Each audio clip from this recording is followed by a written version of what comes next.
Hello, David. Welcome to Permastoked. How are you?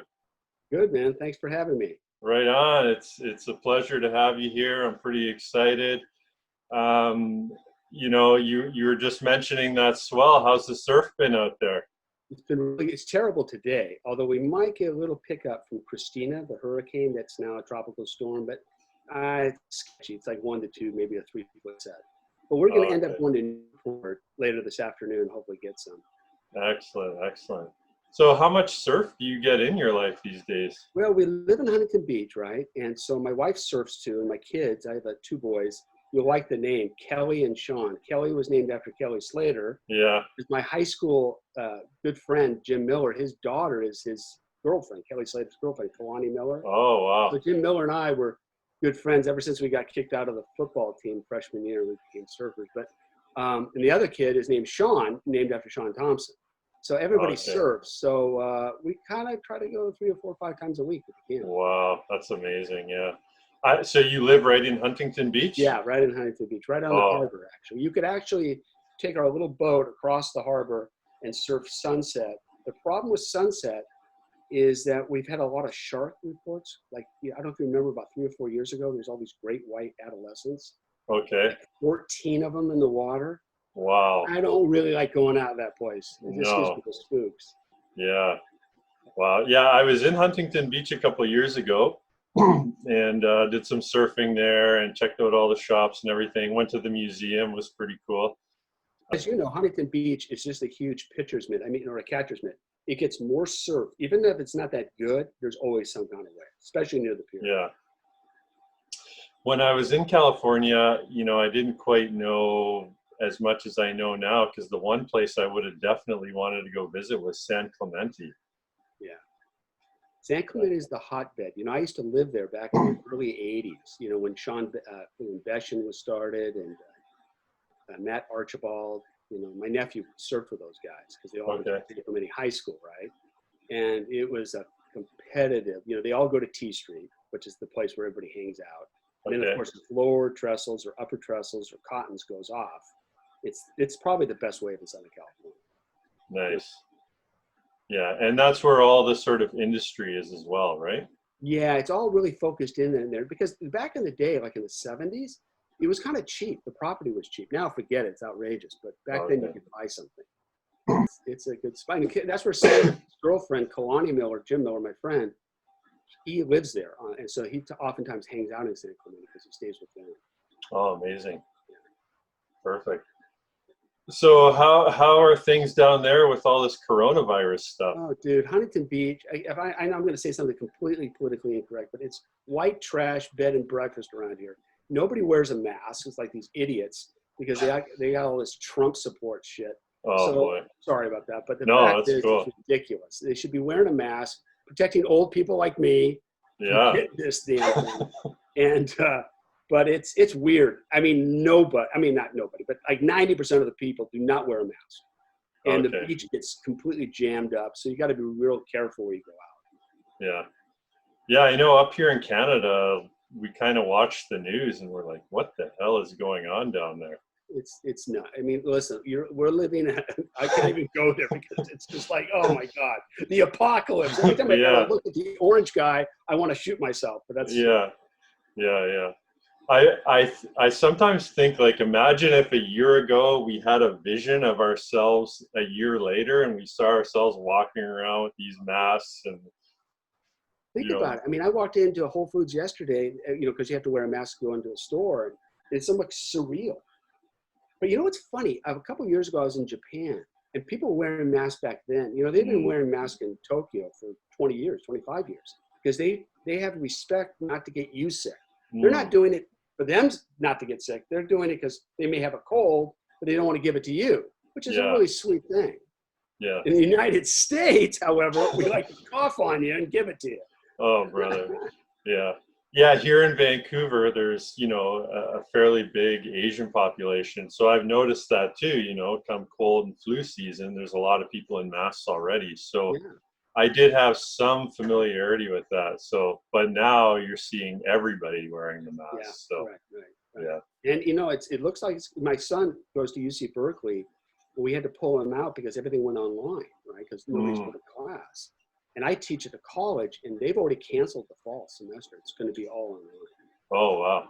So the question is the high school, the grammar schools is what happens. Okay. So how do you feel about that? Are you ready and willing for the online learning, I'm or? cool. I mean, I mostly teach online. I've been teaching online for like 20 years anyways, kind of half Okay. and half. But my son, Sean, my oldest son, is pretty bright. He's against it. He thinks it should be online until we get a vaccine or some kind of drug to mitigate people dying from it. So, Mhm. Wild times, wild times. it's like the world is off its axis. Yeah, for real. So, hey, why don't you, tell us a bit about yourself and kind of introduce yourself to the audience so they know a bit about Dr. David Christopher Lane. I suppose you use the C to distinguish you because there's. That's right, because there's some kind of racist idiot online. I think he's got my same name. So Oh. right? Because somebody goes, I didn't know you were a white supremacist. I go, dude, that's not me. Oh, what are you talking man. about? He's got the same name. It's like, come on. So that's why I always actually, funny thing is I always like the name Christopher more than I like the. So I just kind of threw that in there. So it's just the way I did it. But I've been a professor of philosophy for 32 years. I've been teaching for 40 years. I got a PhD, a couple MAs. My focus, ironically, was on the history of North Indian religions and the politics that are involved there and the influence on North American religions. I got my PhD, like 25, 30 years ago. And so and my wife's a professor too at the same college. She's also got a PhD. And we also share the same office. Oh, cool. And she's the chairperson, so she's really my freaking boss. Wow. I get it on both ends around here. Yeah, for real. So that's a bit about the your career side. So where does your interest for Tom Blake come in? What's interesting about Tom Blake? Tom Blake's a fascinating character. There is that one magnus opus that everybody should read. We've already mentioned it, by Gary Lynch, which is really the book on Tom Blake. Mm-hmm. I think my interest in Blake actually came from the 1960s. I had a friend of mine who used to talk to Blake at Zuma Beach because he would hang out in his van or his whatever truck he had at the time because he's a fairly bohemian character. Mm-hmm. And so I started getting interested. He turned vegetarian at the age of, I think he was 20, not 24, maybe 22 years old. And I've been a vegetarian since I was 16.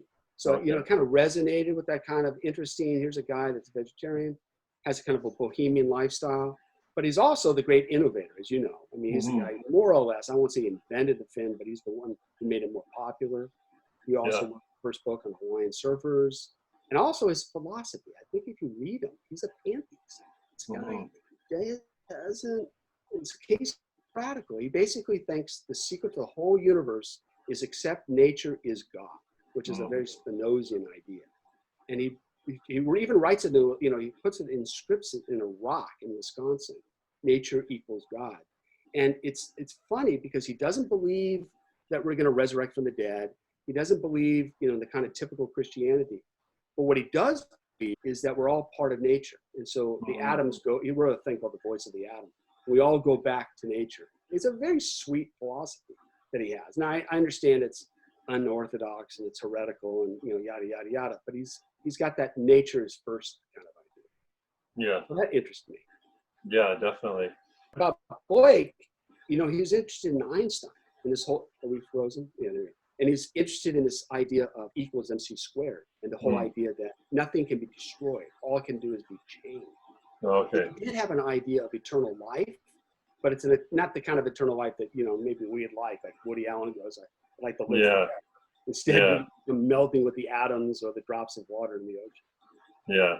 Not necessarily like a sentient life, but still, yeah. So this whole nature equals God idea, I feel like for me, at least in the circles that I run in, like yogic circles and things, this is fairly, common kind of lingo now. But I suppose when he was saying this was really ahead of its time or blasphemous or. Yeah, especially because he wasn't coming from an Eastern philosophy perspective, right? He wasn't necessarily practicing yoga in the 30s and 40s. He'd come from a Christian background, but he'd kind of transformed it by his surfing, by being in the water. by observing nature and how nature works. He once had a quote, I'm probably going to butcher it. He says, nature basically has no sentiment. It doesn't care. Therefore, you have to wake up to that, but understand that it's driving you to a certain direction. Yeah. Yeah, it's incredible how surfing, it's this lifestyle, it's a sport, it's all these things, but it gets into your soul and into your bones, and it does something more. It starts shaping your mind and changing your perception on things. Unquestioned. I give an example. I have a childhood friend of mine who runs a $3 billion corporation. And this guy is, got money, got the most beautiful house in Laguna Beach. I won't mention where it is, Crescent Bay, but he's got this great house, right? And he's a great guy. And he's a great businessman. But if I call him in a meeting and say, hey, Pat, it's going off at El Moro right now. We're talking 4 to 5 foot, 3 guys out. Guess what he'll do? He'll drop everything. Yeah. He becomes a kid again. He's like 6 years old. And he's not the CEO. He's not the old, guy. He's like a kid. And you're absolutely correct, because I've been depressed kind of relatively with this coronavirus thing, right? I haven't been able to go in the water because remember they kind of blocked the ocean or whatever. Yeah. The minute you get in, you feel like you're alive again. Yeah, absolutely. And you're right. It gets right into your soul. Yeah. Even for the first few weeks, the messaging was kind of all over the place. And we were hearing go outside, get some oxygen, but stay away from people, blah, blah, blah.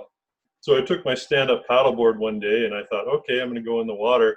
But then the barrier was the parking lots would all be closed at the parks and whatnot.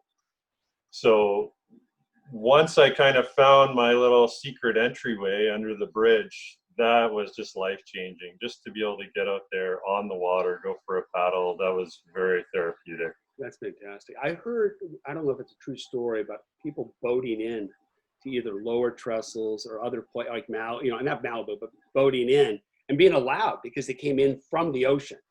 And the guy that came in from the land, they caught him. He either got a fine or a ticket. You may have remembered the guy that got arrested at Malibu, like 4 or 5 months ago. He was going. Okay. And he just had to have it, And so they put him in shackle. I mean, they handcuffed him. But I was watching Malibu, nobody out, Wow. And that's interesting because Tom Blake and a guy named, I think his name's Sam Reed, were the first people to actually surf Malibu. And they had walked up, from Santa Monica because it was a private house, private ranch. Can you imagine getting Malibu by yourself? No. Yeah. Oh. So this would have been like a snapshot of history almost. That's it. And you can imagine what they must have seen. Now, I have had glimpses of this. A friend of mine, Pat Vogel, was a doctor. He has property up at the ranch. You may have heard of the Hollister and the Bixby Ranch, which is 40 miles north of Santa Barbara. Well, his dad worked for the Bixby Ranch, which has where Coho and Purco's and Government's is, which are 3 great waves. Coho and Purco's breaks on the south swell. Well, we were out there by ourselves because we get to stay at the Abalone Shack. So imagine you got 4 to 6 foot waves, 3 guys out, and it's Malibu. Wow. But that only happened, and then all of a sudden the boats show up and guys show up and it gets crowded. Yeah. Amazing. So that's really cool to hear about Tom Blake as, the first guy in Malibu, because I'm actually reading a book right now about Mickey Dora. And it really, seems like that was his place. But I mean, this is even 20, 30 years before his scene. Unquestioned. Even famous movie actors like Ronald Colman, who started Lost Horizon, was a surfer. And apparently he got Malibu good in the 40s. Wow. And so it starts to blossom, as you know, in the late 40s, early 50s when people get access to it. And Mickey Dora, of course, was the kind of the master along with Lance Carson. And then, of course, later it's Jay Riddle, and then you got Alan Sarlo, and it kind of moves up. Wow. Yeah, I've been reading some cool books. It's interesting. I'm talking to you, David, about Tom Blake. I'm going to be speaking to another author, David Davis, but he wrote a book called Waterman, the Duke Kahanamoku story. Oh, it's a great book. Yeah, it was fantastic. It's a great book, beautifully done, and he's an amazing guy. Yeah. Surfer, all. So, Voice of the Atom, I tried finding that, but instead I found something called Voice of the Wave. Is that in Surfer's Journal you found, or Surfer's Journal? Yeah. The original is Voice of the Atom, and so that's originally. I think they probably modified it. Yeah, because I watched your video, and you had so the narrator talking, is that the essay he wrote in its entirety? No, I wrote that essay. What happened was, you mean the other one you're talking about? The video. Yeah, that's it. I mean, you're getting the exact quotation. I think I may have included parts of it in the book. I'll put it up here. The Surfer's Philosophy or whatever. So yeah, it's just a little thin book I did, but I just wanted to get his philosophy out there. Mm-hmm. But you're right. And it's interesting to read Blake's writing because, you know, he was not well educated. Yeah. Here's an interesting tidbit. He did not graduate high school. Guess why? Because of the Spanish influenza of 1918. He couldn't graduate. Mm-hmm. So he wasn't highly educated in that formal sense, but I think he's highly intelligent in many other ways. He makes the argument that you get a better education by going to the ocean than going to school. Now that reminds me of Tom Wagner. You'll like this story. Tom Wagner's a very famous guy in Australia. He makes these Elias surfboards. If you ever get a chance to interview this guy, he's fantastic. Okay. He was a student of mine at UCSD where I was teaching back in the 80s. We had met each other at Carlsbad. And one day he comes into my class and we recognize each other. And go, oh my God, Tom. Well, he told me something very cool. He says, Dave, what's more important, school or a good south swell? And I go, there's not even a question about it. I go, a south swell. I go, it's rare. He goes, absolutely. Well, he becomes a lawyer. You're going to like this. He becomes a lawyer. And he says, screw this. So he moves to Australia and promotes a film called Siestas and Las Olas, which is a really classic film. And he moves to Australia, meets his wife. Now he just makes surfboards and lives in Hawaii. Lives in Australia. Amazing. So he's got the right idea. Yeah, for sure. Yeah, I don't want to slam modern education, but when I think back, a lot of it I remember it as sort of memorization of material. I'm the worst as a professor because I hated school my whole freaking life. Okay. Yeah. My whole life, I hated it. I would ditch to go surfing. I would do all sorts of things. And you're absolutely right, because what you really want to do with education is inspire people to learn outside of the classroom. Because as the classroom is come on, it's boring. You can learn more in Google or YouTube in 5 minutes than listen to some professor. Yeah, absolutely. Yeah. So yeah, no, I totally 100% agree. And I remember, doing math was not my subject at all. And I remember some of those complicated equations and whatnot. And I'm thinking, I can use a calculator to figure this out. Why wouldn't I just do that? What scenario am I going to be in that I need to figure out the angle of this triangle or whatever? Well, they should. I always make this argument. They should make education functional. Functional in the sense that you actually learn something that you might actually use, right? Yeah. It would be. It sounds stupid, but give me an example. It would be kind of cool if I knew how to fix an air conditioner. But they don't do that. Or fix your car. Like my car is like a blue box. I look at it. I call it AAA, and that's silly. I give an example. We take 12 years of education in English, but I guarantee you, 70% of those students don't know how to use a semicolon, even though they've taken school for 12 years. Yeah, that's true. So it's like, you're totally right. The whole thing's got to be transformed and changed. It won't be, because as you pointed out, it's socialization. It's getting your kids out of the house so somebody can babysit them, so you can go. Yeah.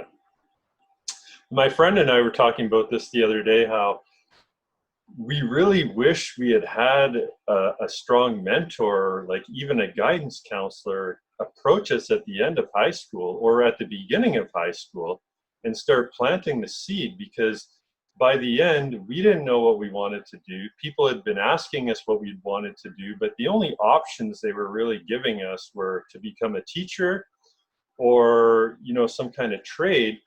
And I'm thinking, like, I was in high school in the late 90s, so that would have been, and me, I'm creative, artistic guy, that would have been perfect time to be talking about graphic design and the internet coming out and some of these things. Oh, you're absolutely right. I remember, to give you an example, I've been on the internet since show you how old I am, since 1984. And my students go, it didn't exist then. I go, it did. Yeah.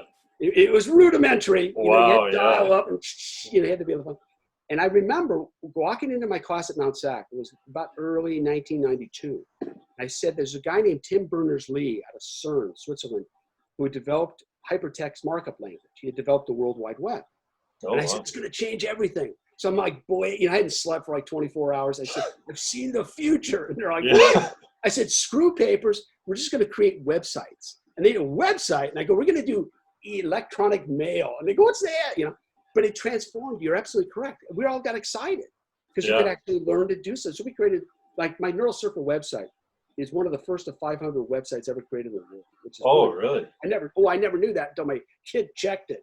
He goes, yeah, Papa, yeah, you created that thing in 93. I go, yeah, it was the first of 500. I go, woo. Wow, cool. But then in 2000, when the internet, the bandwidth got larger, a little bigger, I was teaching at Cal State Long Beach, okay? Kind of near the beach. So I walked in, I go, dude, I've seen the future. And they go, what the hell are you talking about now? I go, we got to make film. This is 5 years before YouTube. I go, it's going to change everything. I said, screw term papers, websites. We got to make movies, So, but you're absolutely correct. Then people get excited. And like you notice what you're doing here, you're creating product. Yeah. You're creating information that people can share. Much better. Yeah, definitely. So what is the Neural Surfer all about? Okay. Back 1983, this is going to sound a little weird. I used to write a bunch of articles to kind of sell myself to get through graduate school. And there was this newspaper called the Movement newspaper in Los Angeles. It was actually headed by a cult leader who eventually robbed my house. We won't go detail there. His name is John Roger Hankins, but it's a fascinating story. Yeah. But I wrote it so I wrote this thing. He wanted me to write about the future, what the future of neuroscience and all that. So I wrote this thing, and I talked about the future of quantum mechanics and where we're going to head to, virtual reality kind of thing. So I came up with this term, which I'm sure I ripped off from somebody, called the Neural Surfer, right? Because it's the brain, and basically what our thoughts are writing synapses in the cerebral hemisphere. Right? Get my drift? Yeah. And so I kind of conjoined those two terms. So when I created the website, remember, you know this, you got to come up with a name that you can live with. Mm-hmm. So I came up with a thing called the Neural Surfer. Now, the cool part about this is that the guy who created the A-Team TV show, he had somehow, came upon my Neural Surfer website. So he wrote a book called Hollywood Tough. He's the founder of the A-Team. He's written a lot of books. Steve Cannon, I think is his name. So he talks about some cult leader who writes a book called The Neural Surfer. Oh. But the great thing about it is he goes, the book was trash or the movie was terrible. Oh, brother. So that's pretty funny. So that term's been around for a while. Oh, wow. Yeah, I can see the imagery, the combination of the world of physics and whatnot mixed with your love for surfing. So that's super cool. Yeah, so just going back to Tom Blake for a little bit. So this guy was born in Wisconsin. Is that correct? Right, that's right. So that was kind of one of the things that piqued my interest in him as well, is that he's originally from the Great Lakes area. Right.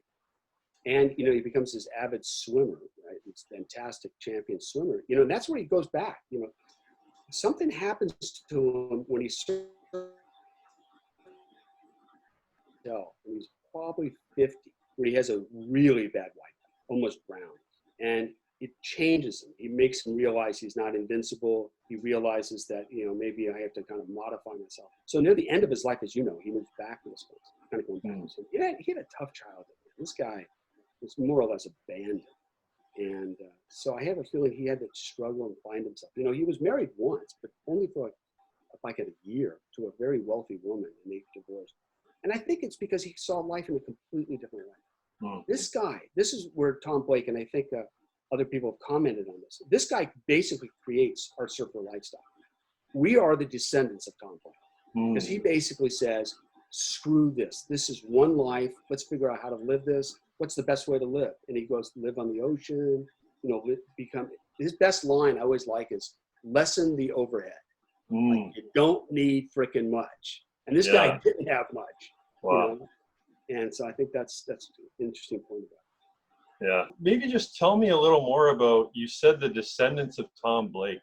So what is it, that lifestyle, and how did he sustain himself through that? Because I've not been able to get a copy of the Pioneer Waterman, I think it's called. It's unbelievable. You mean the Tom Lynch, the Lynch, Gary Lynch's thing? Yeah, the Tom Blake book. Oh, it's beautiful. It's Yeah. a good book. And I just saw that because I've been Googling everywhere on Amazon Canada, it's like several $100s because it's, you know, in somebody's basement somewhere in Manitoba, probably like one copy. But I saw you guys have some sort of museum that I saw yesterday. I got to somehow from your links, actually. And they have it, a soft cover for $40. That's right. They've reissued it as a soft cover, so it'd make it cheaper for people to buy. I have a couple of the first editions, you know, beautifully bound. He just did a magnificent job. Yeah. And I mean, this guy really went beyond. And in fact, he's written to me a couple times and very nicely. In fact, he's the one who wrote Surfer's Journal to have them excerpt my book partially in the Surfer's Journal, which I was stoked. Oh, cool. Surfer's Journal, right? Yeah. But I basically, we're all a footnote to this guy because his book is magnificent and he did all the research. And what he found out was that Blake, you know, he never really had a steady job outside of being a lifeguard. And that was kind of that was the thing he would fall back on. Okay. He would sometimes be a stunt, you know, guy. He would do stunts. He sometimes modeled when he was really young. He was a great looking guy. But he never really had much money. I mean, this is a guy who lives in a freaking car most of the time, or in a small little apartment. Or when he was living in Wyatt, there's a story about him living in a little boat in the Ala Moana boat harbor, getting some ice cream at night, some bread, and then going back, and no TV, you know, like no radio. And this guy is a completely different man. He's his own self. He's really into health too. He's part of that 1920s, 1930s. I don't know if you know this, but in the San Fernando Valley, there was this movement called the Health Boys or the Health Nuts or Nature Boys. Gypsy Boots was one of them back in the 40s, 50s. And they all wanted to just live off the land, you know, like get back to nature. It was like the beginning of the organic movement. Okay. And Tom Blake is one of those guys. Yeah, I get weird looks for being a vegetarian now in 2020. I'm sure you experience that sometimes. My girlfriends hated it, man. Like, what? Yeah. You're a member of a cult? Yeah, really. Vegan, which is even worse. Wow, yeah. My son Kelly turned vegan. My sons have been vegetarian since birth, and one day Kelly comes to me and goes, "Papa, we got to go vegan." I go, "What? I got to go vegan? I got to give up pizza?" You know? Yeah. But no, you're right. And Blake, let's go back to Blake. I mean, think about it. 1920s. This guy turns vegetarian. Imagine what it was like for him in World War II when he served. Oh, wow. He could eat mashed potatoes and some lettuce and stuff, but he said the food was pretty good. He was stationed up in Alaska. Okay. But it must have been tough. Imagine the looks he must have gotten. Yeah, absolutely. Well, the other thing, related to Tom Blake, to keep on him, is also the notion of the beachcomber, the beach bum. If you look at any movie of the 50s, including Gidget and that really terrible movie called Ride the Wild Surf from 1963 or 4, the one thing they didn't want to be known as is a bum. Like, you got to get a job. It's America, man. You got to work. Well, Blake is basically saying, I don't know about that. Maybe work is subservient to surfing. Yeah. Maybe the lifestyle is more important than you trying to work 8 to 5 every day. So I like this idea of monetizing your experiences, rather than going after the gold, going after experiences, and that's your accumulation of wealth. That's good, because then, like you point out, you're going to be really good at whatever you do because you love it. You have a passion for it. Tim Berners-Lee, who developed the World Wide Web, he said he made 2 mistakes when he created it. One was links that break, that people don't know. Like, you create a link and it breaks. He wished there was a feedback system. The second thing he said was that he wished he had embedded monetization on the net. So that, let's imagine I click onto your video and I watch it. And then maybe I give you 1/10 of a cent or a cent, whatever I do, but it kind of distributes, democratizes the economy. Instead, as Jaron Lanier has pointed out in a wonderful book, You're Not a Gadget, basically you got the super rich and the super broke. Yeah. The middle class is gone because you're not really making that much money on it. Yeah. So you have people like Facebook, Zuckerberg and those. Yeah, for sure. Yeah.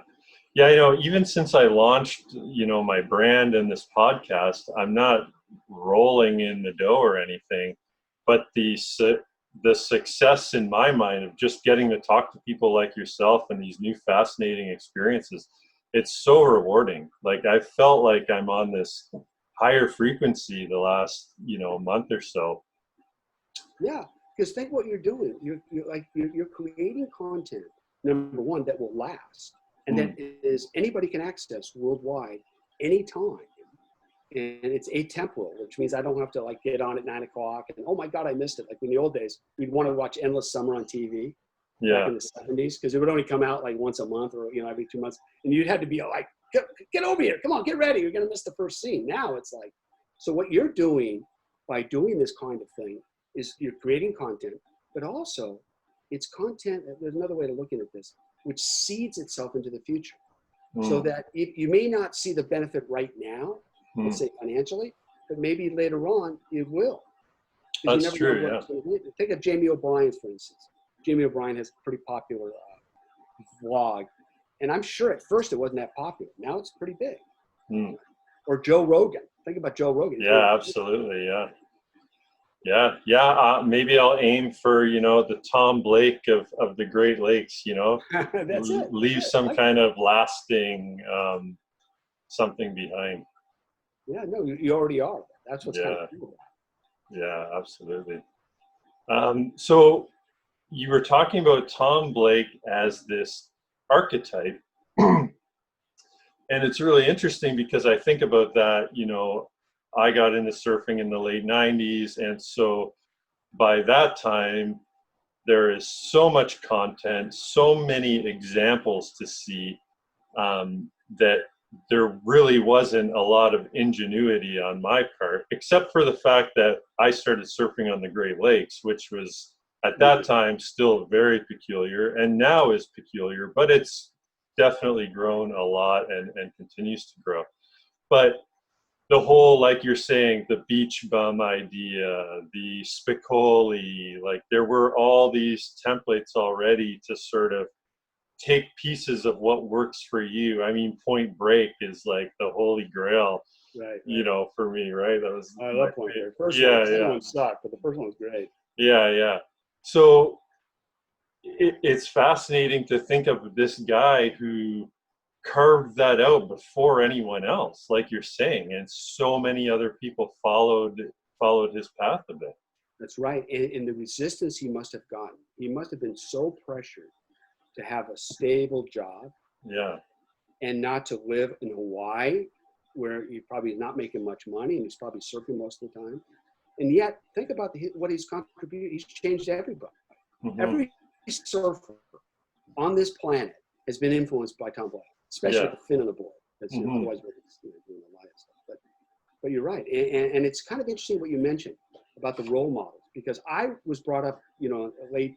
Well, I was born in '56, surfed in the '60s and '70s, and it was different back then. Surfing was kind of edgy. People thought you were like a bad boy. Like you were kind of Now it's become so professionalized, so Mm. accepted Yeah. that it's much more integrated. And I think the number one reason is that these yuppies had kids Oh, and their okay. daughters surfed.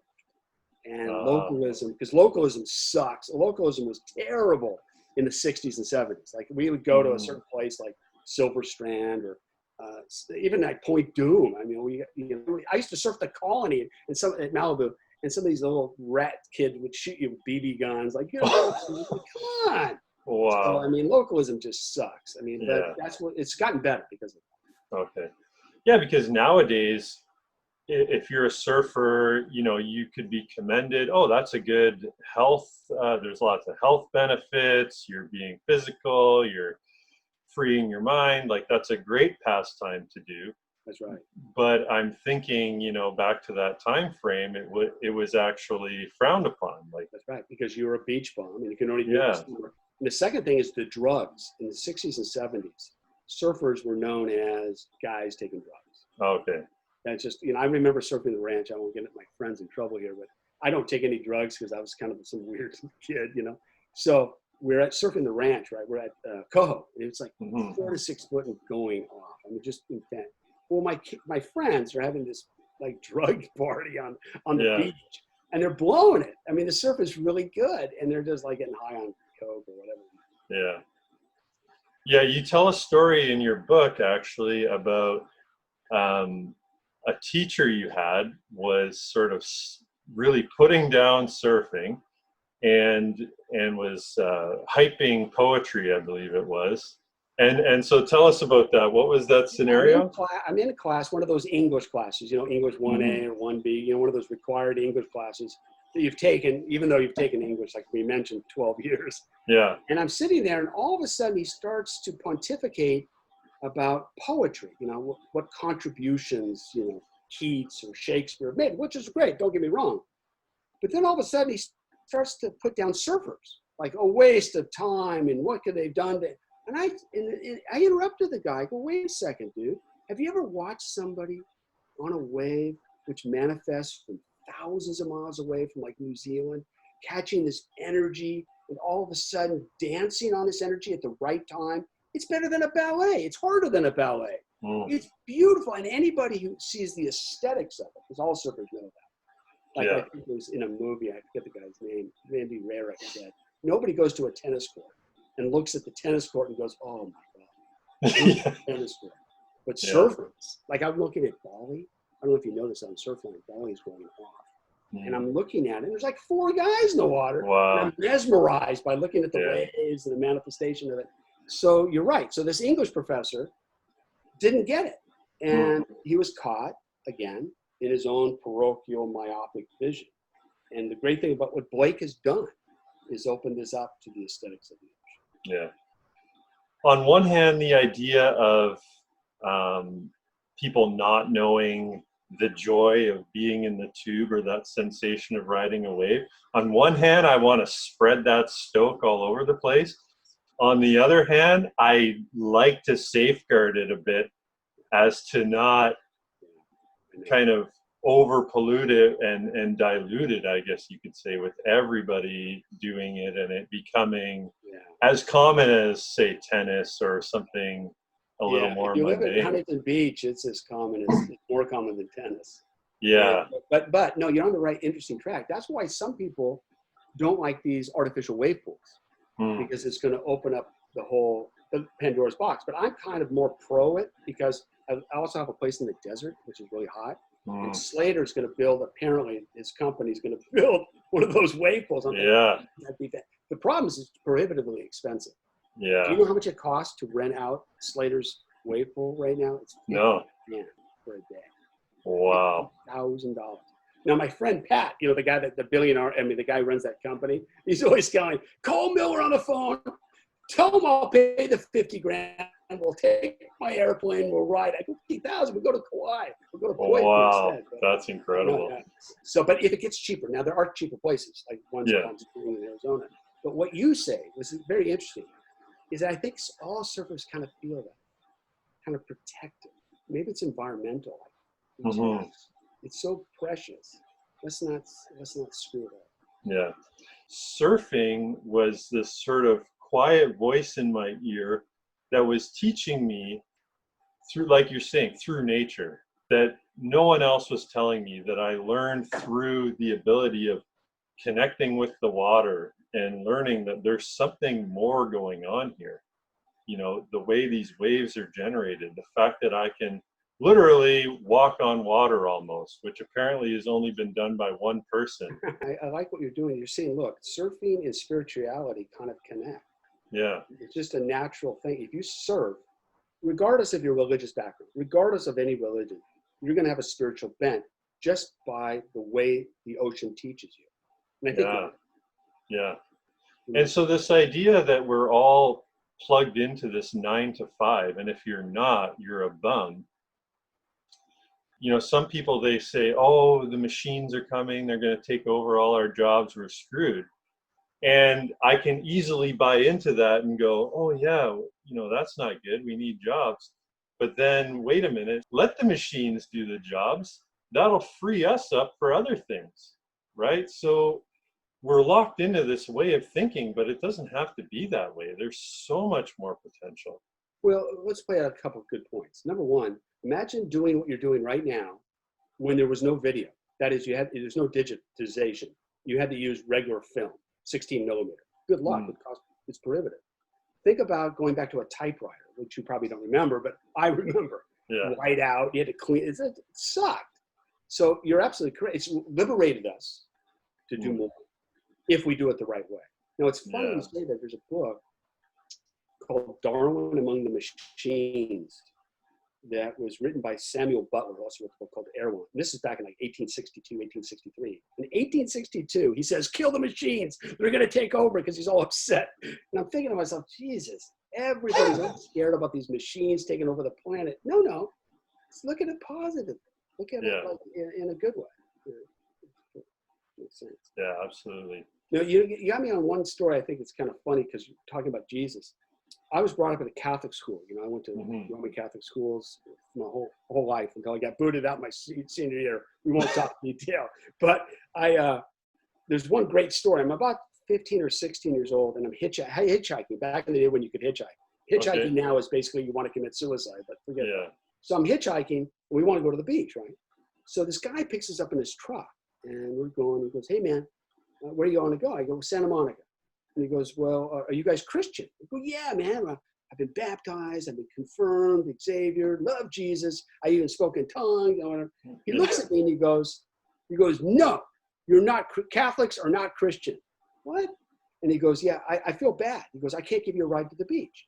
I go, "Why not?" Wow. He goes, "Because I feel like I'm driving you to hell because you haven't accepted Jesus as your personal Lord and Savior." Goodness. So we're like, "Oh, okay." And the swell's going off. You got to keep in mind, it's like 4 to 5 foot. So we said, "Well, what do we have to do?" He says, "Well, get in the back of the truck. I'll open up the Bible. And if you accept Jesus as your personal Lord and Savior, I'll drive you to the beach." And of course we did.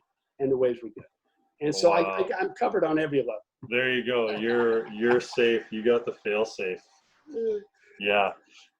A few years ago, I was really kind of down and out and had been kind of dragged through the mud. And I was, coming up for air. And in that process, I found yoga, and which was sort of really just on a whim. I was seeing a naturopath, and she said, "Have you tried yoga?" And I said, "No." And she said, "Well, what would you rather do, a scientific yoga or spiritual yoga?" Well, science bores the hell out of me, so I'll go with the spiritual. I'm coming from an evangelical background. Hey, put me in something else, right? So I started going to yoga classes, and Kundalini specifically. And at that time, it was fascinating because I was hearing these things for the first time, but more so than what I'd heard preachers say. A preacher would really have to convince me of something, Whereas when I started hearing these yogic teachings, they just connected. I was like, this is right. Like this, I can feel in my bones, this idea of oneness, unity, we're all connected. That really kind of changed that for me. So, tell us a little more. So you're saying that you have all this experience in philosophy and religion and whatnot. And I mentioned Kundalini Yoga. And so currently, actually, I'll just back up a little bit and say, when I found Kundalini Yoga and the mantras and the breath and the teachings, it just all resonated with me. And I kept hearing these, Yogi Bhajan is the guy who brought it over, and hearing different things about him. But I didn't really have any reference material for him. And so everything sounded good. And then I liked it so much that I decided I'm going to do my teacher training, because I want to learn more. I want to know all about the technology and the inner workings. And this has helped me so much connect with myself and do some healing. I want to share it with other people. So I started doing the teacher training, and it was very soon into that we were watching videos of the leader, Yogi Bhajan. And, I don't want to say this way or that way, but for me personally, it was not resonating with me. I was finding this character to be very obtrusive and I couldn't connect with him. I was never at any point was I like, this is my guru. No. And in fact, one day in class, I spoke up about, and I basically said the question, I'm like, look, everything I read in the book sounds incredible. But when I watch this guy on video or I hear some of these behind the scenes stories, there's some alarm bells going off for me. And I was basically told, on one hand, the first answer was nice. Derek, you don't need to, we're not asking you to accept anyone as your Messiah, nothing like that, right? This is all about you and your experience. But at the same time, they have a really great job of spinning things on you and making you feel crazy.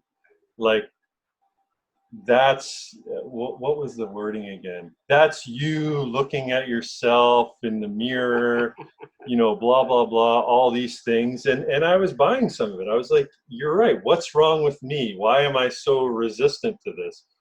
But I only had to go to a couple more classes, watch a few more videos, and I'm like, no, I'm absolutely set on this. I know where I stand with this.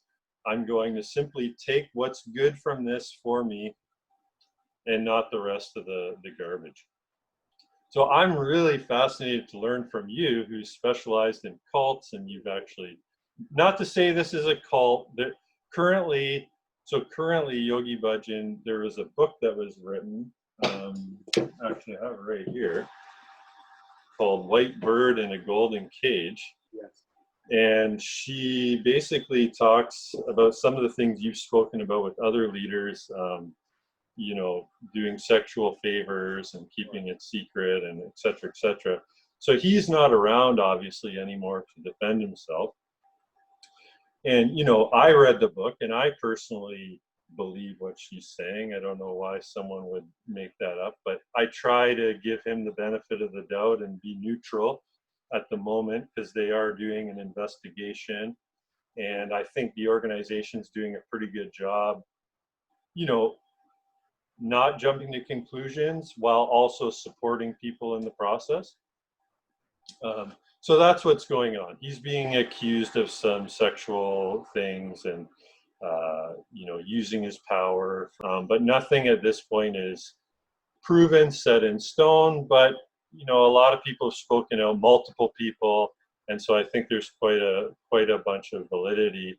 And also it's such a small circle that I've spoken to some people who are fairly, rubbed shoulders with this guy pretty well. And they've told me some things that seem pretty creepy, and sometimes things that I just think are flat out wrong. Like I've heard people tell me, oh, he would just yell and go up and down one side of me. And I'm thinking, well, why would you allow that? Why? You're on the right track. Why is that okay? I already have a dad. I don't need another one, No, listen, you got, whatever I'm going to say, I got to be real clear here, because I know Yogi Bhajan. I met him back in 73, I think, when he had a birthday party at some place. And I knew his main disciple early on, a guy named Father Yod, who started the Source Cult restaurant. I knew them. Let's be real clear. Yogi Bhajan is a scam artist. Let me tell you a couple things that a lot of people don't know. One is that he was never appointed to be a Kundalini yoga master. All that's made up by him. Mhm. He comes up, he actually creates a fake name of a guru that never existed to cover his association with a guy named Sant Virsita Singh and another guru who actually taught him yoga. He, as you know, worked as a customs agent in Delhi, comes to America in 1969, I think. And, that's when it's 1969, man. Everything's out in the open. There's all these different yoga teachers, Satchidananda, Swami Muktananda. So he comes out and he becomes really successful because he's very well organized and he's, huge. The guy's 6'4", right? He's a big Sikh guy. And so he brings this thing in and he teaches Kundalini yoga, which I used to practice when I was young, like 15. I loved it. It works. It's great. It's a great, don't get me wrong, it's a great practice. But the problem is he creates a cult. Let's be real clear. A cult in terms of serving him. Like you said, he's got anger issues. There's no doubt he's hit on too many women. That's just like, that's been well known for decades. And he was self-serving, and he made stuff up that's not, most of these cult leaders, I got to be real clear with you, is most of these guys are grandiose. They make up claims about themselves that there's no evidence for. Yeah. And the disciple, like you pointed out, has to kind of accept it. Otherwise, I guess it's a bad reflection on you, because you have bad karma because you can't see his spirituality. Personally, it's all bullshit. Yeah. I've been to India many times. That's my forte. I've exposed a lot of religious cults. Now, I'm not against it. I do yoga myself. As you know, I'm a vegan. I think all that stuff's fantastic. Yeah. The problem is we've elevated these gurus to in stupid heights. I mean, they're just human beings. They got the same foibles that you have.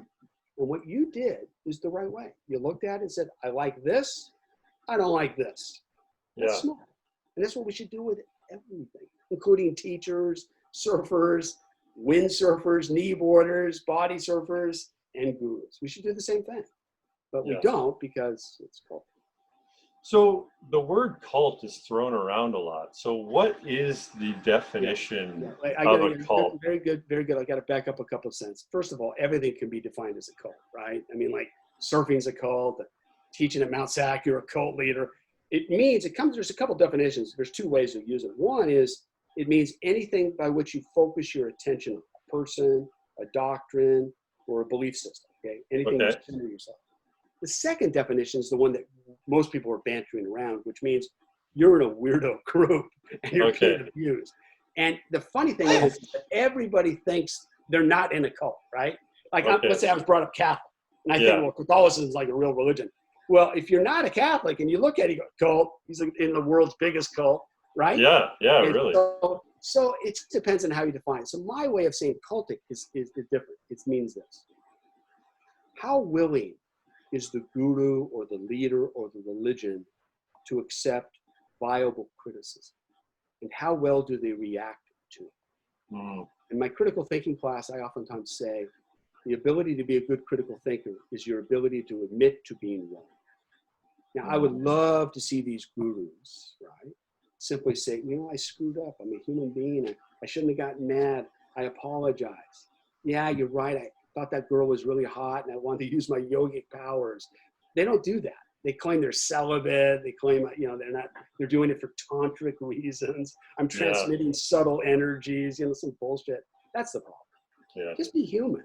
Yeah, absolutely. I will say one thing in favor of him. He ran a really good restaurant called the Golden Temple Conscious Cookery on Third Avenue near Fairfax in LA. It was fantastic.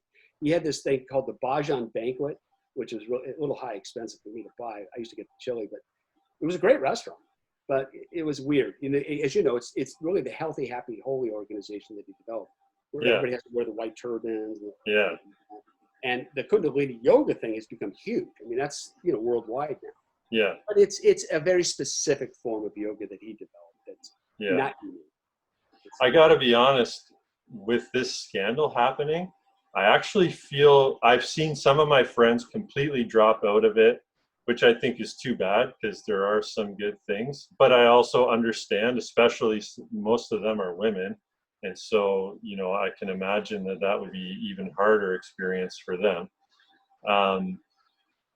But for me, I have felt a real sense of freedom in the fact that, okay, now I can actually make this my own, because it was starting to feel like it was all some sort of tribute ceremony to him, and it's kind of like the Bible. Like, what's the last line in the Bible is something like, if you change the words of this, you're going to hell, right? Like, very good point. That was kind of, that was kind of like what he was saying was, this is in its purity, don't change it, don't do anything.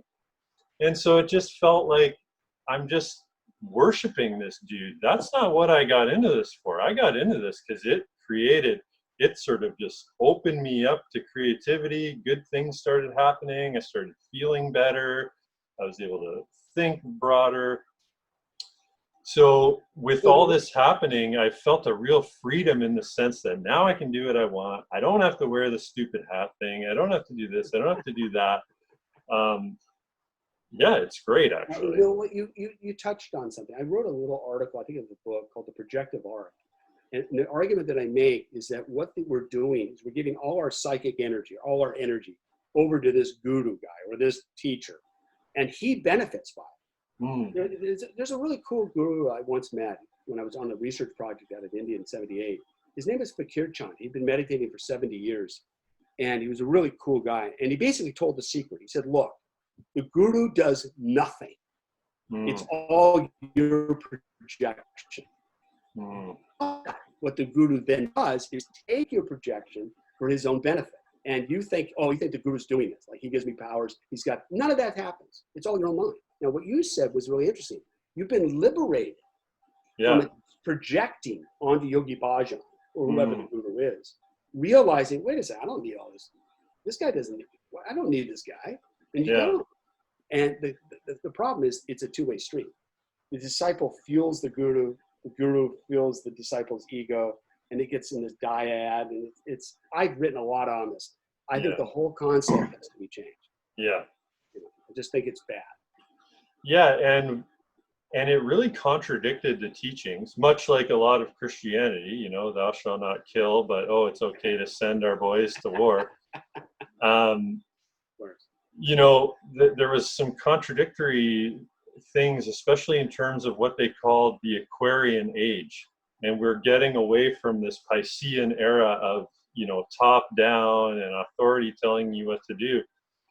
And I'm thinking, wait a minute, that sounds to me like exactly what you're doing to us. You're trying to keep us in our place and whatnot. So it was very mixed messaging. yeah, and you know what? It's almost, I won't say universal, but in almost all the cults or religions, doesn't matter what the movement is, I've noticed that tendency. Okay. The tendency, you're thinking, it's not like it's unique to Yogi Bhajan. I mean, Yeah. I exposed a guy named John Roger of MSIA, then I did Ekankar, and then Satya Sai Baba, who's really famous in India, is now dead. Adi Da was another New York guru, all these guys. And they do the same damn thing. And I found there's three things they want, basically, a corrupt guru. He wants sex, if he's a guy. Hmm. He wants money, and he wants power. Mm. And we've, you know, you just look at those, you're going to find it. Now, if the guru is honest, he's going to be transparent, which means he doesn't want you to follow. He wants you to follow yourself eventually. Yeah. Yeah, they use that language. Yeah. But even like you're saying, the sexual stuff and all the issues we've had with Catholic priests, like it's rampant this for some reason. Well, just play it out. I got to be really blunt here. You know, I brought up Catholic. I even taught at Catholic religions for 5 years, at Catholic schools, I mean. So I can say this. Think about it. You're taking a young male, 16, 17, 18, 19, 20 years old. Mm-hmm. You're putting him in a seminary. I can make a joke here, but I won't. You put him into a seminary, and they have alcohol, and they have sexual problems. So it's mostly self-selected. My friend, who was a Catholic priest back in the day, said, they're all gay until proven otherwise. Okay. What he meant by that was, it's, you know, if you have a sexual problem, right? Let's imagine you're gay, and you're brought up in the 50s and 60s, and you're not supposed to be gay, Yeah. and you're Catholic, and you feel terrible about it. You're going, oh, shit, what are you going to do? Well, I'm going to join the priesthood. Well, you join the priesthood, and guess what? You've now surrounded yourself with a bunch of other guys who got the same problem. Wow. Yeah. So what do you think is going to happen? Yeah. It's sick. It's ridiculous. If an elementary school had as many pedophiles as the Catholic Church does, it would be shut down. Wow. But No nobody more else- school. Yeah. Yeah, it's ridiculous. It's insane. It's nuts. So my story, I was seeing these, you know, things come up, and I only did my teacher training like last year or the one before. So I'm actually really glad that this has come out in the open now, just as I'm really basically starting to teach, because I don't have to worry about all that format and stuff. It's out there. I can really do my own thing. So I'm really happy about that. But why and how do other people not wake up? Like, why did Charles Manson get the followers? Why did the Kool-Aid guy have super successful businessmen, giving him money and leaving their entire lives behind? That's $1 million question. I have an answer. It's not totally fulfilling, but it's this. I came up with a concept. It's not really mine, but it's called meaning equivalence. Just play out. You remember the movie? I don't know if you saw it, The Hunger Games, when it first came out. Yeah. It's okay. And remember, everybody's got to kill each other in order to win the game, right? Yeah. You know, in a weird way, look at, we're on a planet with 7 billion people on this planet. And the only way anybody can survive is you got to kill something, you know, whether it's a vegetable, an animal, or whatever. Now, it's a pretty horrid place. Now, how do you survive such a place? You know, how do you survive it? Well, the answer is you look for meaning or purpose or a higher reason to continue living. So I made this argument that any meaning is better than no meaning, even if such meaning is nonsense, provided that that meaning makes you live an extra day. Different example. If you're on a roller coaster, and let's imagine the roller coaster goes for 30 minutes. Okay? Imagine you're going to be 30 minutes. And before you get on the roller coaster, you get locked in, you look to the guy and say, hey, when does this roller coaster end? And the guy goes, well, we haven't finished it yet. You go into a flame of fire and die at the end. I know there's a couple of guys who, come on, Lane, this is a good roller coaster. Man up. The point being is, if you're going to be on a roller coaster for 30 minutes, let's play it out. How are you going to stay on it? Most of us would do what? We would jump. Yeah. Unless, there are two things. Unless you thought there was some meaning or purpose or some guiding light, or, second one, you got distracted. Like you looked away, there's In-N-Out Burger over there, right? Okay, yeah. This sounds weird, but think about the person in the cult, okay? It gives them a sense of purpose and meaning. Maybe their life was going nowhere. And if they had to give up that meaning or purpose, they're going to be existentially lost, like back into the abyss. I know this because I've met a number of members of cults who know the guy's a fraud. Like they're full on know he's a fraud. And they go back in. And I go, what the fudge? And they go, well, I miss my friends. And I was like the vice president in the organization. And that's it. So we're all kind of chumps for meaning. Yeah, everybody's searching for acceptance, I guess. Wow. So what sparked your interest in cults and religion and philosophy? Yeah, I'm a weird kid. I think the story goes, I'm 11 years old and I'm practicing Hatha yoga at 11, probably because I was watching Richard Hittleman on TV. And one day I was really into baseball and I walked into the North Hollywood Library and I looked at this book, said Autobiography of a Yogi. And I thought it was about Yogi Berra. You know, Yogi Berra, the famous catcher, right? Okay, so yeah. I take the book home. It's all about these weird ass guru stuff. Yeah. Right? Like, wow, this is like really weird shit. And I loved it. I don't get me wrong, I loved it. So I actually had a fascination with that from a very young age. And when I was in college, I had done this critical term paper on a group called Eckankar. And they attempted to sue me for like lots of money because they didn't want the term paper to come out because the founder of the religion was lying, you know, a whole bunch of stuff. And that eventually led me to go to India on a research project because I was pretty good at tracking down these weird, obscure gurus, you know. So that was my job. I went to North India and I would travel throughout North India for Professor Jurgismar, who was at Berkeley at the time. And he created a book called Radhaswami Reality, which was published by Princeton University Press. And my job was to go throughout India and meet all these gurus and yogis and stuff. So that's. So you've already admitted that I see the validity in this and this and that. I think it's great. So what is your intention behind exposing cults or when you go into these situations? Yeah. You know, it's funny you say that. It's good you say that. It was never my intention to expose anything, to be honest with you. What happened was you just do the research like you did. Like you did a little background research on Yogi Bhajan, right? Yeah. So I did a little background research on my term paper because I was required to do it. Well, I found out the guy had plagiarized most of his writings, like word by word. I found out he was born in 1909, not 1922. I found out that he was married before. I found out that he'd never gone to, you know, that kind of. So I just wrote that stuff up, right? Well, that becomes an expose, not because I'm exposing it, but because I'm giving information that's actually factual. Same thing happened with John Rogers, something. Never, ever intend to expose anybody. I got my own foibles. I don't want to be exposed either. It's just if you do research that's counter to the group, they see it as an expose. So do you feel that it's important then to reveal the truth for those people who are seeking, No, or are you trying to rescue people in any way? Or I'm not one of those deprogrammer guys. I'm not that okay, guy. I'm not. okay, I think people should do whatever they freaking want, yeah, believe what you want, as long as you're not doing it on my front lawn and cares, right? yeah, An example. I'll give you the best example I know. I'm teaching at Mount Set, and one of my students raises her hand, and she says, "My dad is a follower of Eckankar, which is one of the groups I critique." She goes, "I want to give him your book to read." I looked at her and go, "Don't do that. yeah, He's happy. You don't want to give him my book. Don't do it." I said, "Don't bug him. He's got his own life. Let him go." But guess what she does? She puts the book right next to his. She comes to me the next day or 2 days later. "I have to drop your class. My dad read your, it doesn't like you, thinks you're the negative power from the beginning of time," or whatever. yeah. God, just let people believe what they want. As long as if they come to me, of course, I'll tell them. But I never go out of my way. Yeah. Everybody What's that has called their in own- Scientology? You would be called there's a, like an, it's not an unwanted person, but there's some word for it. I some forgot. kind of abbreviation. Yeah. It's Yeah, slipping well, my mind. I'll tell you one little story about Scientology that's kind of funny. I was given a lecture at the London School of Economics. This is back in 1993.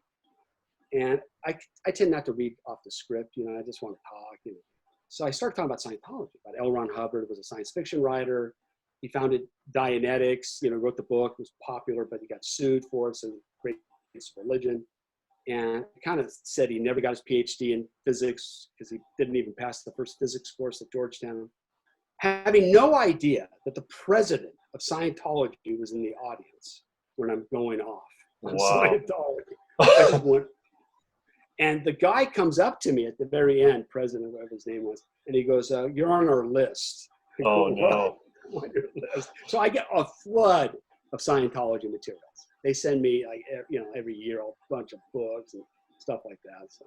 Oh, you're on their newsletter Well, no, list. I'm on their list two ways. They're watching me, like to Okay. find out what I like, and then Yeah. of course they're trying to influence me. Okay. I was gonna say you don't want to be on that hit list. Yeah, no, I've been on too Wow. many of those cult lists. I've been had death threats. I've had people try to threaten to kill me. One time I got death threats for a year on my phone. Wow, unreal. Yeah. Well, this is the first podcast that I get into some real deep stuff. I'm hoping I don't the have surfer to. audience is already lost. They've already paddled out. They go, That's yeah, true. Yeah. Yeah, they'll probably enjoy this. Yeah. Yeah. Hopefully I don't have to move up to the third floor. That's good. So this is a huge topic. It's just basically one word. I don't even know how to ask you this question. I just want to say consciousness. What does that mean? What are your thoughts? Oh, wow, that's my obsession. Okay. How can I? My wife studied with a guy named V.S. Ramachandran. You may have heard of him from UCSD. He's very famous. You ever heard of the phantom limb, when somebody all of a sudden gets their hand cut off or amputated? They sometimes feel pain in their hand, even if they don't have a hand. Gotcha. And the key is because there's a modeling system of your brain. So I've been really interested in the origin of consciousness. Is it physical? Is it transphysical? And the minute you say that word, it's the million-dollar question. The 21st century, that's the question. And there's lots of theories, as you know, dualist theories, monist theories. My conjecture is called the remainder conjecture. My argument is we should reverse engineer the brain, understand the brain physiologically as much as we can. It's 86 billion neurons. It's different synapses, axons, and dendrites. And then see, can you reproduce consciousness in an artificial substratum? Which means is consciousness substrate neutral? It sounds a little weird, but can you mimic? I'm thinking of Alan Turing in 1950. Can you mimic consciousness in a computational machine? Now, I'm not saying we can. I'm simply saying that's the way to do it, because then at least you will eliminate whether it's physical or not. Because at this stage, we don't really know. Is it, I've been influenced by the Churchlands at UCSD. They're hardcore physicalists. They make the argument that the brain is consciousness. Consciousness is the brain. When you're dead, you're dead. Now, the reason I mention that is that Tom Wagner, going back to surfing, he was taking her class, and he was taking my class at the same time. Back in those days, I was more romantic, consciousness is beyond the body, kind of stuff. And he would come in and tell me Churchill's argument, and I would rip her and say, oh yeah, she's full of shit. He would go back to Churchill, and she would say, who is that idiot teaching your class? Well, I hate to say it, she was right, I was wrong, because her approach is much more scientific and has much more benefits in terms of trying to resolve the problem. Now, I'm not saying it is, because we don't know. But in either case, it's cool. Yeah. In either case. So we are what we eat. Are we what we think? I would imagine all of those things. Yeah. Right? I mean, like, for instance, if you take too much food, you eat too many Twinkies or something, you feel a certain way. You know how you feel after surfing, very biochemical. And so I was in our thoughts. As you know, I have a friend of mine who's now dead, Peter McWilliams, who wrote a wonderful book called You Cannot Afford the Luxury of a Negative Thought. And he argued that the thinking or thoughts, and you know this, I mean, like, that's why we get depressed. Yeah. I got to think about Trump. I got to think about COVID. Yeah. Right? I think a lot of people are depressed that way. Either way, I mean, even if you're for the guy, I get it. But the argument is everybody's got thoughts they wish they didn't have. Yeah. Yeah, we can create a living hell for ourselves, or we can create heaven on earth. That's Blake's argument. Yeah. In a nutshell. Blake's argument in a nutshell is change your approach. Sam Harris he's a famous guy, he's a famous writer, he's a neuroscientist, and he's made the argument that if you take ayahuasca or DMT or LSD 25, you modify your brain in such a way that you get a completely different understanding of reality. It's obvious it's true, because think about it. Right now, you and I are talking, and our neurons are firing in a certain way, so we see reality as certain. Change that chemistry, see reality quite differently. Elon Musk, who's kind of a nut job, but he's brilliant, but he says that he's convinced that we don't live in base reality. He's convinced we're already in a virtual reality. Now, my son, Sean, is really good at VR competition. He's won awards, got third place in North America. And I'm an early adopter to all things virtual reality. Once you put on an Oculus Quest, have you ever done Oculus Quest VR? No. It'll blow your mind. Once you put it on, you're like in another world. Wow. And the funny thing about that is that it's just a screen that's 2 or 3 inches away from your head, and it's manipulating your vision of reality. Well, here's the punchline. Our brains are the world's, or the universe's, as far as we can tell, best VR headset ever evolved or created. Because that's what you get. You're not getting reality as it is. Whatever incoming data streams that you get, you modify through your eyes, your ears, your olfactory nerve, and your brain transfigures that chemical electrical signals into what we call a holographic image in the back of your head. So you and I, this sounds really weird, kind of mystical, but it's really neuroscience. We've never seen reality as it is ever. All we've ever seen is a filtering of that reality by our brain. That's true, yeah. A squirrel or a shark, completely different reality. Yeah. I mean, the incoming data stream is there. I'm not doing a Shirley MacLaine kind of thing. It's just that the brain changes and sees it differently. Yeah. I call it the virtual simulator. Yeah. Well, and like I was saying before, since I've gotten into yoga and meditation, and, people started using that language with me about frequency. You're on a different frequency. And at first I thought that just sounded so strange and bizarre. But now I really do feel it. When I'm going inward, when I'm doing that work on myself, reality does look different. And for years now, I've been saying, well, not so much lately, but before, I kept saying to myself, when am I going to get my Hollywood moment? And what I meant by that was I wasn't looking to be a movie star, but I was waiting to be discovered. Like, I've heard all these stories about, like David Hasselhoff was one. Apparently, like, he was on an airplane and someone saw him and said, you'd be perfect for Knight Rider. And, next thing you know, he's a big star. So I kept waiting for someone to hand me something. Like, something's just divine is going to happen to me and it's going to be all figured out. And it never happened. It wasn't until I started doing this work. And now, like, my friends were over the other day, and I'm moving next week, and I've got a couple of things on the go. This podcast has started, the brand started. And someone said, wow, Derek, like, your dreams are all manifesting. Like, you're just on fire. Things are happening. And I I had to stop and think like, wow, you're right. I hadn't really stopped and looked at it, but I'm on that frequency now that I was always jealous of other people saying, why aren't those good things coming in my field? You're right. And what you're doing is, if you think about it, it's pretty simple. You're doing it. You're Yeah. doing it versus thinking about Mm. it. You know, as you know, most people like to dream. I'm going to do this. I'm going to write the great novel, and they don't do it. And Yeah. what you've done is you simply said, I'm doing it. And yoga is a good point that you make, because yoga is really about doing it. Mm. Yeah. Right? I mean, the breath control, pranayama, the asanas. You know, I wrote a book, which I'm actually kind of like, it's very small, called The Yoga of Body Surfing. Mm. And I even made a movie. I think I sent you a link to it. Yeah. And it's exactly that. I mean, nobody thinks that when they body surf that they're doing yoga. Mhm. But the funny thing is you're doing yoga because Yeah. you're doing breath retention. Mm. And there's a famous book back in the 50s where this Indian guy, guru actually, meets this, I think probably this British guy, who's in bad health. And he tells him to do yoga, and the guy blows him off. But he comes back a month or 2 months later, and the guy's in great shape. He goes, what did you do? He goes, well, I saw the kids swimming and catching waves, going back and forth. And he noticed what the guy was doing. Every time you caught a wave, he had to breathe in deep, hold the breath. Yeah. And then when he, you know, and breathe out. And all of a sudden he was doing a natural pranayama. Well, the same thing with body surfing. You're doing asanas. You're doing certain kind of hand or mudra positions. Yeah. And the same thing with dhyan, which is, as you know, in yoga, concentrate. And if you're a good body surfer, man, especially at Point Panic, the best body surfer spot in the world, you've got to concentrate because you want to get the end of that too. Yeah. So doing it is what's happening. Yeah. Yeah. And things like paddleboarding and paddling out for surfing, those are all to me like moving meditations, you know, right brain, left brain, neutralizing.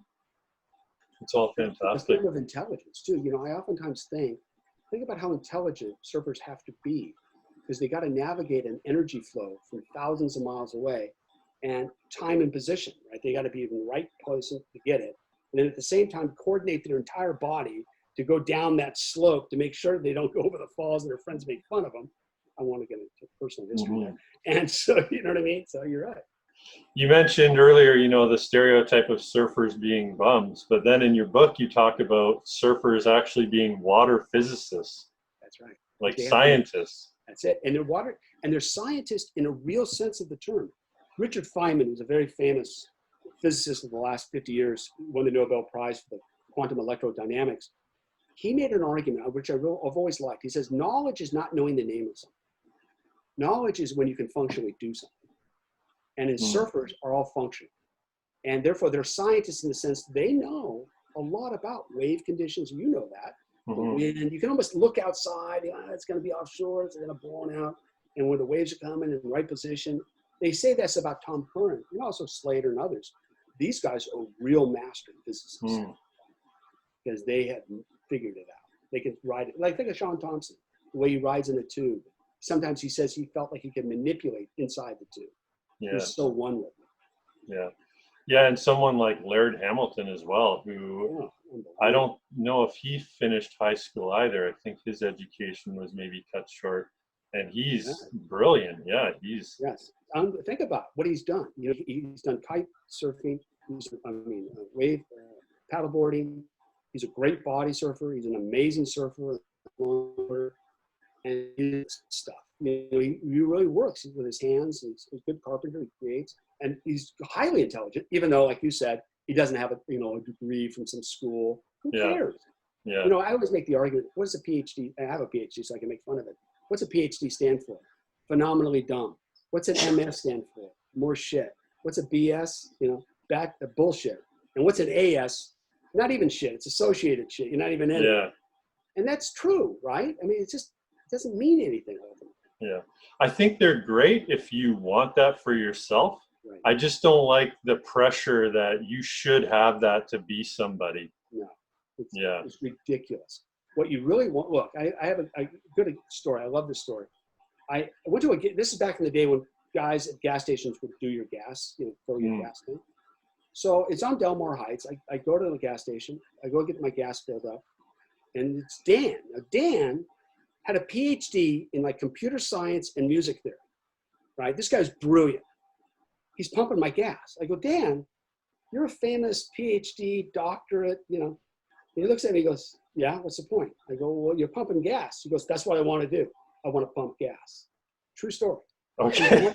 the best gas attendant. I'm not making it up. Yeah. And another last story is I walked into the Sunshine Store at UCSD when I was getting my PhD, and there was this guy who had 3 master's degrees.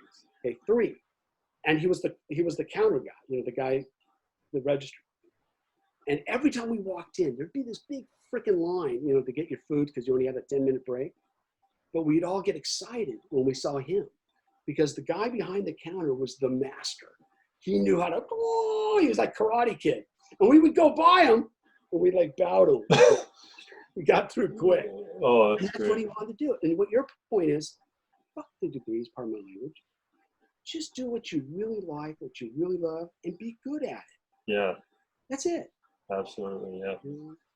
And with that, though, I do have a question I think about sometimes is we're always being told by society to aim bigger, you know, be what you want to be, kind of like you're saying, which I believe is a great message and I believe in.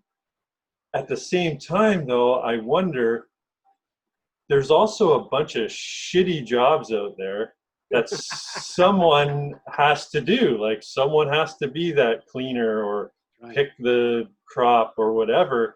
So are we diminishing those people by putting them in those positions? Or are there people who, like you're saying, the gas attendant, I want to pick beans, or that's what I'm meant for this, you know? Well, let's think about this. This COVID thing that's happened has shown us who are the most important people, That's true, yeah. right? Not the freaking politicians, not the teachers. The most important people are the guys who give us the food, Yeah. the guys who pick up our trash, you know, clean up stuff. These are the elemental people. These are the real thing. And I think what you're suggesting is, and you're on the right track, is we should honor these people in Mm. ways that we don't. Yeah. You know, we honor the lawyer or the doctor. Don't get me wrong, they should be honored as well. But hey, wait a second, guys. I'm more impressed with somebody who goes into work 8 hours a day, like you said, hard labor job. Yeah. That's impressive. And well, you can always take a Zen approach to it because, you know, in Zen, it comes down to like really simple tasks. Like the Zen master, you come in, I want to learn how to do Zazen. You know, I want to learn how to meditate. And the Zen master goes, clean up the kitchen, you know, Yeah. take a broom, you know. And on one level, it's kind of true, right? Laird Hamilton, let's go back to him. Hmm. He makes the argument that every time you wake up in the morning, you should make your bed. Mm. Number one thing you should do, accomplish something. Yeah. You know? Not that I made my bed. Yeah, really, yeah. And Laird can do it all for me. Yeah. But I've thought about that, what you're saying about COVID. That's interesting because these people who are the essential workers are essentially also paid the least too. And I'm thinking, like you're saying, the lawyers and things, I mean, yeah, these guys work hard and all these other jobs that pay a lot work hard, but in a different way. Like who's to say that the guy cleaning or picking or isn't working as hard? I just don't buy that. Oh, I think he's working harder. I mean, I Yeah. actually think they work harder. I mean, just think about just as the postman. I know it sounds weird, but he has to sort the mail every morning. It's got to, you know, mind numb you. And then he's got to go to all these different places, get the mail, and that's a lot of work. And Yeah. it's a repetitive job. I call it highly entropic, which means you got to keep repeating. I used to be a dishwasher, so I totally understand. Yeah. You know, I you wash the remember that, dish, yeah. you get another dish, you got to wash it, keep doing it. But you know what? It's elemental, and it's how society runs. Granted, you can't. There probably should be like maybe the sustainable income. Yeah. That's what we need. We need something where everyone could have a decent living. You know, maybe not have a yacht like Jeff Bezos. You know, $100 billion, but enough that you feel like, hey, you know, I got enough food. I can entertain myself. We just. I Have think to have that's what's hard to see, the gap. It's such a large gap, and that's what's hard to see. Why is one person worthy of having all these things or having these types of experiences and lifestyle while the other family is stuck in a 1-bedroom apartment with 3 kids or something? Like, Right. You know, my friend Pat, who runs that $3 billion company, he's a really good guy. He came up with a great line. He says, look, capitalism without ethics is just evil. He says Mm. that capitalism with compassion, and he talked about money. He says money, Dave, is like fertilizer. You got to spread it around. You can't just hoard it. And Yeah. Pat is constantly thinking about how to give back, and he does it Mm. all the time because he's just a great guy. And even though he makes a lot of money, and even though he has a great house and he's got a great life, he's always constantly saying, well, I met a guru in India once who I was deeply attached to. And he said, always have your hands like this, never like this. Mm. You know, always think about trying to give. Yeah. Right? I mean, that's the secret to the whole thing. You'll feel better. Like if a wave, Yeah. Jerry Lopez says, Mm. going back to surfing to make it all Yeah. connected, Yeah. he says, there's going to be another wave. You don't need to fight over this wave to snake this guy because you have to have this wave. Let it go. Give him a wave. Yeah. I think I read similar thing with Duke Kahanamoku. His quote was something like, "Wave come, wave go."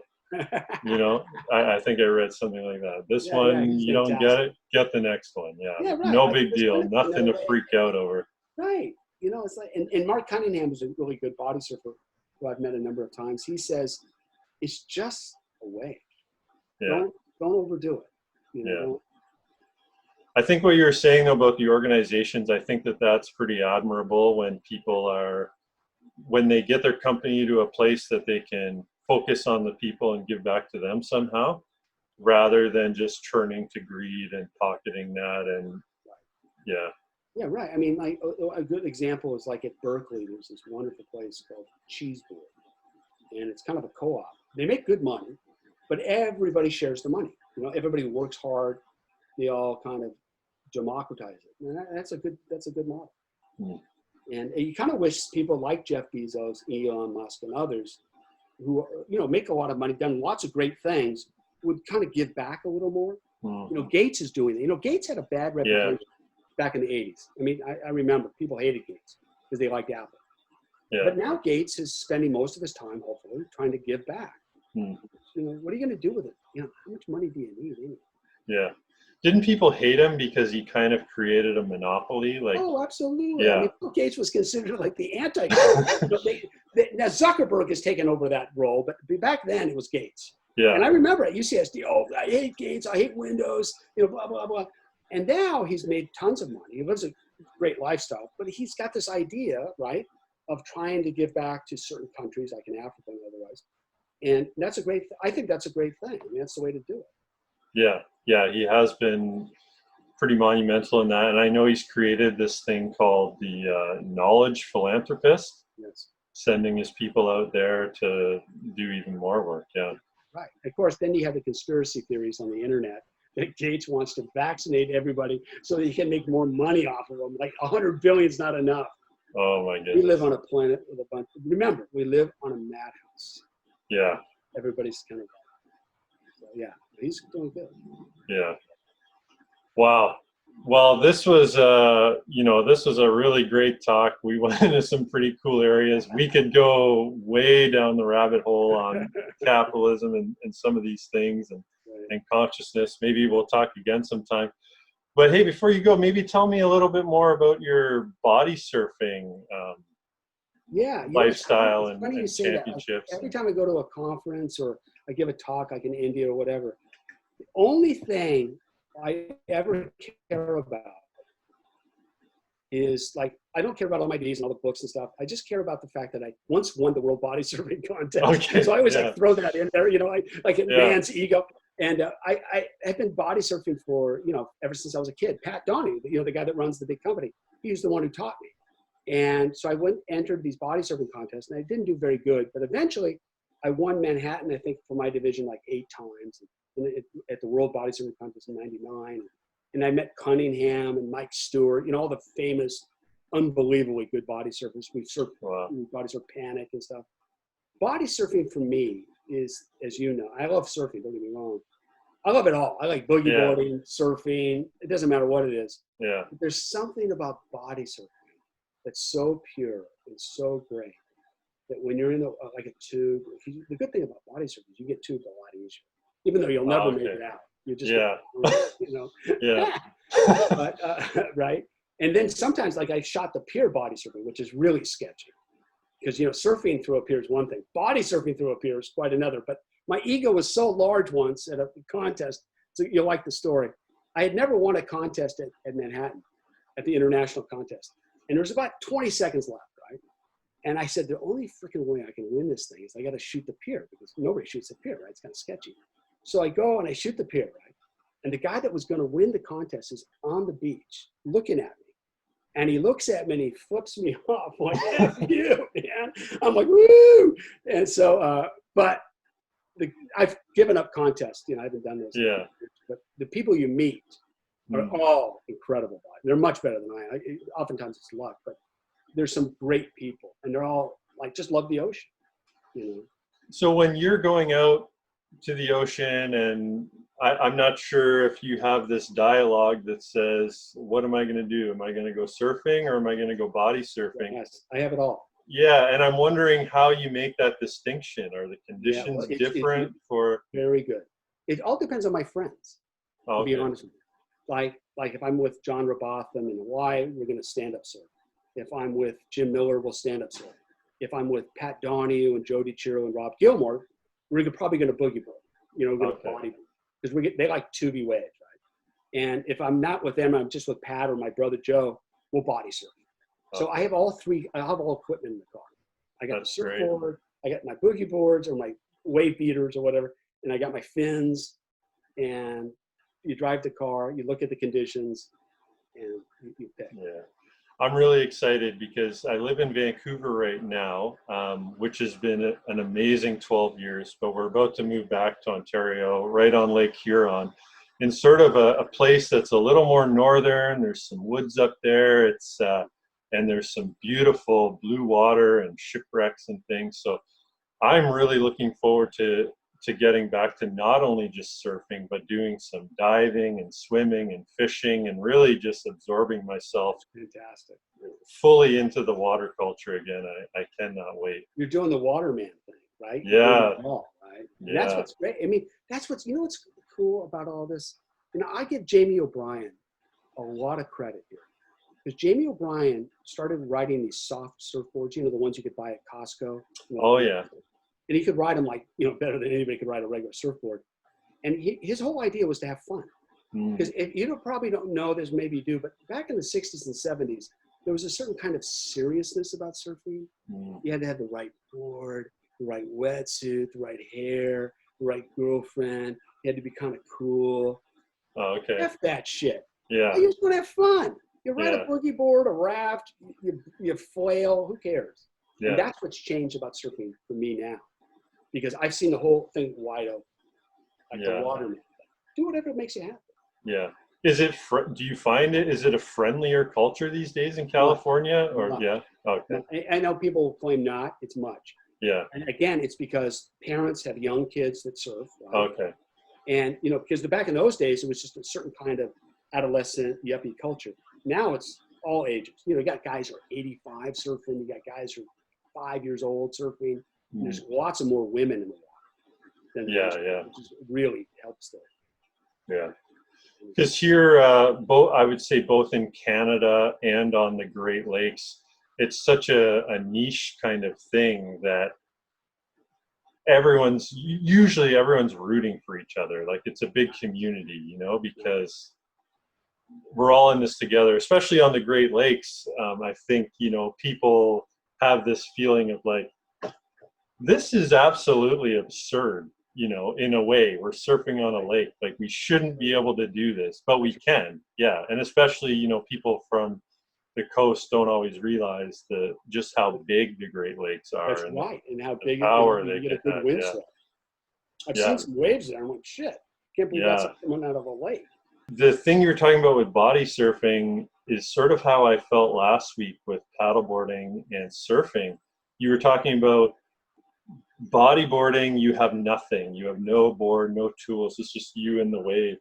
And so for me, last year, I sort of got into stand-up paddle surfing as well. Just another addition to my quiver. You know, I can surf when I want to. I can stand-up paddle surf when I want to. So I was out there surfing the first day. Then a wave broke my board in half. So then, so that sucked. And then I rented a soft top for a couple hours, like you were talking about. I was not successful on that. That thing was, no rocker. Yeah, Really? Yeah. it was wild. Like I would just kind of catch a wave, the first inkling of it, then I would just fall off. So then I got on a stand-up paddleboard the next day, and I did that for the whole day.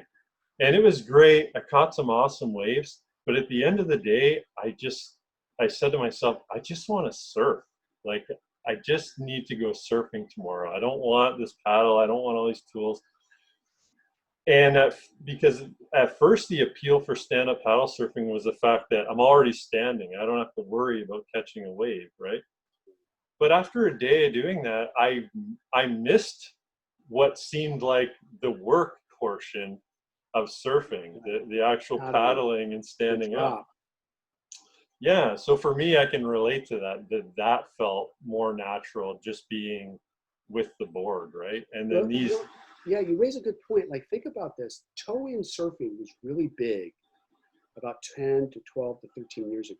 It's still around, but if you notice, it's all about paddling into big waves now. The tow-in thing is real, and that's the reason. I think they just thought, well, it's easy, I can do it, but it's not the same. Yeah. Like, like your own strength, your own feeling of that huge wave coming in. Now, my friend, John Robotham, who lives in Waikiki, he loves stand-up paddling at Waikiki, which is probably the mecca of the place. But I've done it, but I don't really like it as much because I don't like holding on to something. Yeah. I like the freedom of my arms being free. But that's, like you said, it's all options. Yeah, absolutely. And I think the sport keeps progressing, and now we have foils, and then they have e-foils, and it's just going to keep growing. They've gotten so good at those things. Those foils scare the shit out of me, though, to be honest with you. Yeah. I'm in the water, and I see a foil coming at me. I'm going to get decapitated. Yeah. They're good at it. Those guys are good.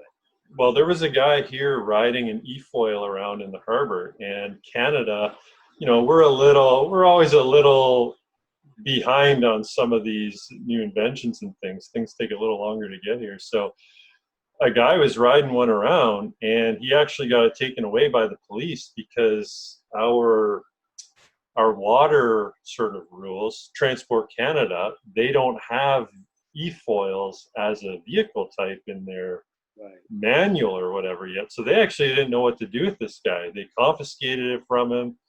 And that was that. And they said, we'll get back to you. I'm hoping you got it back because those are $15,000 machine. Yeah.